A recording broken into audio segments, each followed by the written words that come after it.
Qui est le plus fort entre Gyomei et Akaza? D'un côté nous avons un colosse de 2,20 m considéré comme le pilier le plus fort de cette génération. S'il est le pilier du rocher, ce n'est pas pour rien. Et de l'autre nous avons un démon presque immortel qui maîtrise les arts martiaux, considéré comme le 4e démon le plus puissant de tous les temps. La vraie question c'est qui est le plus fort entre les deux. Ce débat est l'un des plus complexes de Demon Slayer. Et mon objectif ce sera d'y mettre fin une bonne fois pour toutes. Cette vidéo sera divisée en 3 parties. Dans la première on va voir leur power-up, ce qu'ils ont accompli, ce qu'ils peuvent accomplir, en gros leur capacité. Dans la deuxième on va voir vos avis et vos arguments à vous. J'en ai sélectionné quelques-uns et je peux vous dire qu'il y en a qui m'ont vraiment surpris. Et dans la troisième, je vais vous donner mon avis et mes arguments à moi. Je vous invite à regarder cette vidéo du début jusqu'à la fin pour bien comprendre et ne louper aucun détail. Et si malgré tous mes arguments, le débat existe encore, alors je vous donne le droit de débattre en commentaire. Mais s'il vous plaît, faites-le dans le respect. Au passage, je précise que je vais spoil, et pas qu'un peu. Donc faites attention si vous n'avez pas lu le manga. Comme d'habitude, je vous invite à vous abonner et à lâcher un like, ça me fait super plaisir. Et sans plus attendre, on peut commencer la vidéo.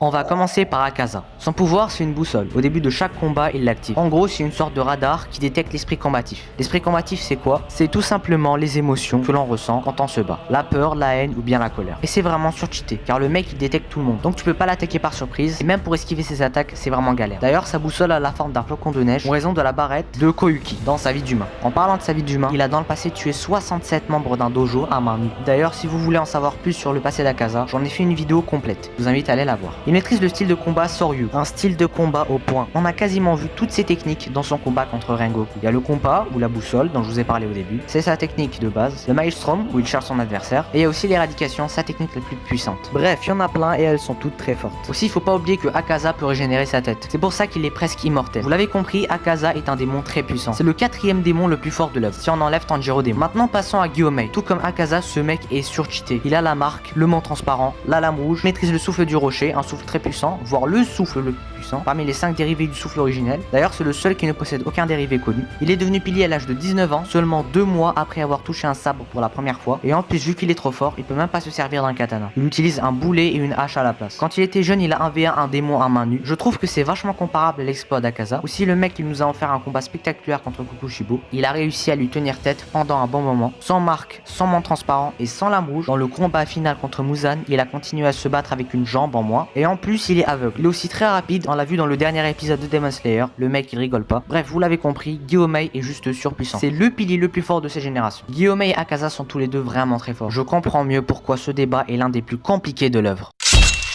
Maintenant on va voir vos avis et vos arguments. J'ai pris 10 commentaires du dernier sondage. Parmi eux, il y en a 5 qui disent Akaza et 5 qui disent Gyomei. D'ailleurs je vous remercie car vous avez participé à la vidéo. On va commencer par ceux qui disent Gyomei. On a Lili qui pense que Gyomei gagne sans problème, étant donné qu'il a la lame rouge. Donc s'il tente de régénérer sa tête, ça prendra du temps. Et qu'il a aussi tenu tête à Kokushibo pendant un bon moment, sans marque. Et qu'il a eu aucune blessure grave face à lui. Et contre Muzan, il a continué à se battre même avec une jambe en moins. Rice pense que Gyomei gagne de très peu, étant donné qu'il a les 3 pouvoirs des pourfendeurs et qu'il lui suffirait seulement de le marteler avec sa lame rouge jusqu'à ce qu'il ne reste plus rien s'il régénère sa tête. Mapseda pense que grâce au monde transparent, Gyomei peut contrer sa boussole et que grâce à la lame rouge, il peut contrer sa régénération. Mais cela dépendrait de la volonté d'Akaza. Wissem pense que Gyomei gagne pour à peu près les mêmes raisons. Il a bien géré contre Kokushibo et il a su retenir Muzan dans le dernier épisode. Cependant, Akaza lui donnerait du fil à retordre selon lui. Urachu pense que Gyomei gagne sans aucun problème, étant donné qu'il a failli couper la tête à Kokushibo et qu'il a bien géré contre lui.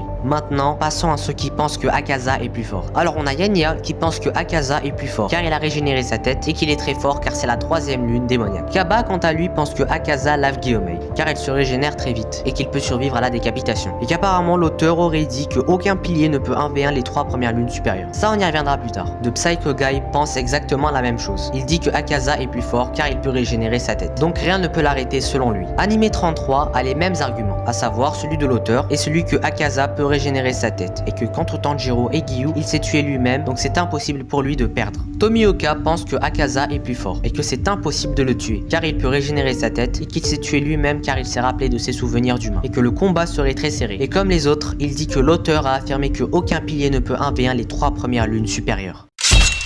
Maintenant la partie que vous attendiez tous. Je vais vous donner mon avis personnel et mes arguments. Alors déjà parmi tous les commentaires que j'ai sélectionnés, j'ai remarqué que tous vos arguments étaient à peu près similaires. Par exemple ceux qui disent Akaza, ils ont tous 2 gros arguments. Le premier c'est qu'il régénère sa tête. Ça c'est totalement vrai. Et le deuxième c'est qu'apparemment l'auteur aurait affirmé que aucun pilier ne peut 1v1 les 3 premières lunes supérieures. À savoir Akaza, Doma et Kokushibo. Et laissez-moi vous dire que c'est totalement faux. Ouais t'as bien entendu, cet argument n'existe tout simplement pas. À aucun moment l'auteur a dit ça. J'ai mené ma petite enquête sur le sujet et j'ai enfin compris la vérité. En fait, au chapitre 162, il y a Shinobu qui dit à Kanao qu'une lune supérieure vaut 3 piliers au minimum. Donc là, logiquement, elle est en train de dire que c'est impossible de 1v1 une lune supérieure. Et pourtant, Muichiro, il a 1v1 Gyoko. Et Zenitsu, qui n'est pas un pilier, a 1v1 Kagaku. Donc d'après la logique de Shinobu, Gyomei est moins fort que Gyutaro Edaki, Gyoko ou encore Antengu, c'est un peu tiré par les cheveux, on va pas se mentir. Sauf que là, au moment où Shinobu parle, on est dans l'arc entraînement des piliers. Au moment où elle parle, tout le monde est en train de s'entraîner. Maintenant, vous l'avez compris, cet argument de je cite, l'auteur a dit que aucun pilier ne peut 1v1 les 3 premières lunes supérieures n'existe pas. Les gens ont juste mal compris, sûrement dû à une erreur de traduction, j'imagine. Et aussi, vous là qui regardez cette vidéo, si avant vous disiez cet argument, j'imagine que vous vous êtes fait influencer. En gros, vous avez vu des gens qui disaient ça et vous vous êtes mis à dire ça aussi. Et au fur et à mesure, quasiment tout le monde s'est mis à le dire. D'ailleurs, quand j'ai demandé la source de ces propos, on m'a répondu un peu aléatoirement. Databook, interview, là on voit clairement que la personne n'est pas sûre à 100%. Bref, au moins j'aurais dit les termes. Et maintenant revenons au sujet de la vidéo. Et préparez-vous, car selon moi, Gyomei est plus fort qu'Akaza. Alors attendez, avant de m'allumer en commentaire, laissez-moi vous donner mes arguments. Alors déjà, Gyomei il a le monde transparent. Pour vous remettre dans le contexte, le monde transparent c'est la capacité de voir les organes et le pouls de son adversaire. Et en plus quand t'as le monde transparent, t'as zéro émotion. Donc t'as zéro esprit combatif. Le pouvoir d'Akaza, je rappelle que c'est une boussole qui détecte l'esprit combatif. Et Gyomei avec le monde transparent, il a pas d'esprit combatif. Donc il ne peut pas prédire ses attaques. D'ailleurs, c'est aussi comme ça que Tanjiro l'a décapité. Tout simplement grâce au monde transparent. Donc là, Gyomei, il peut très facilement décapiter Akaza. Et en plus, il a la marque. Donc ce n'est pas vraiment un problème. Mais le plus gros problème, c'est que Akaza, eh ben, il peut régénérer sa tête. Tout le monde est matrixé par ce détail. Mais quand on y réfléchit bien, ça aussi, c'est pas vraiment un problème. Car Gyomei, il a aussi la lame rouge. Et pour rappel, la lame rouge ralentit les démons. Car elle empêche la régénération. Donc logiquement, si Gyomei décapite Akaza, il ne devrait pas se régénérer. Mais bon, admettons que ça ne suffit pas et que malgré ça, il continue à se battre et à régénérer sa tête. Donc là, on fait comment? Je rappelle que Akaza, dans son combat contre Giyu et Tanjiro, il s'est rappelé de ses souvenirs d'humain et qu'il s'est tué lui-même. Et là, j'aimerais vous poser une question assez simple. Qu'est-ce qui vous fait dire qu'il ne fera pas la même chose contre Gyomei?